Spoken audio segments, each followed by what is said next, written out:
Magandang hapon mga ka-happy hour. Narito ang mga balita para sa MBC TV Network News Update 5 PM edition. Record high na 528 mm na ibinuhos ng ulan ng bagyong Christine, mas marami pa sa Ondoy. Sa 2x2, sinabi ni Pag-asa weather forecaster Dan Villamil ng Pag-asa na aabot sa 528.5 mm na rainfall ang ibinagsak ng bagyong Christine sa bahagi ng Daet Camarines Norte noong October 22. Mas marami anya ito sa 455 mm na yulang ibinuhos ng Ondoy sa Metro Manila taong 2009. Yung Ondoy po, tama po ba? 455 millimeters lang yon in 24 hours? 528.5 millimeters po yung 24-hour rainfall natin. No. Yung Ondoy. Yes po, si Ondoy, 400 millimeters po for 24 hours. So talagang grabe pala itong si Christine, ano?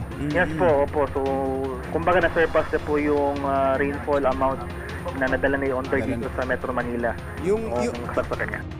Samantala, bumilis pa ang bagyong Christine sa labas ng Philippine Area of Responsibility. Ayon sa Pag-asa as of 5 PM, huling namataan ang bagyo sa layong 410 km kanluran ng Sinait, Ilocos Sur. Taglay nito ang lakas ng hanging aabot sa 95 km per hour malapit sa gitna, pagbugso na hanggang 115 km per hour, at kumikilos pa kanluran-hilagang kanluran sa bilis na 30 km per hour. Hindi pa rin inaalis ng Pag-asa ang posibilidad na bumalik ito sa bansa sa weekend o sa Lunes. Sa ngayon, nakataas na lamang ang signal number 1 sa mga sumusunod na lugar. Antabayanan ang weather update tungkol sa bagyong Christine, mamayang alas 5:30 ng hapon, sa Metro Manila ngayon, afternoon edition.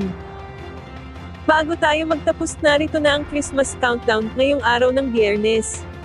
61 days na lang, Pasko na. At yan ang mga balita para sa MBC TV Network News Update 5 PM edition.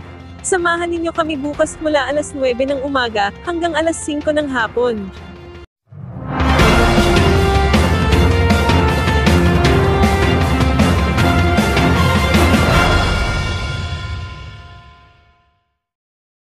Mga ka-happy hour, kung gusto mong manood ang mga balita sa MBC TV Network News Update, mag-subscribe sa aming YouTube channel, i-like ang aming Facebook page, at i-follow sa aming TikTok account.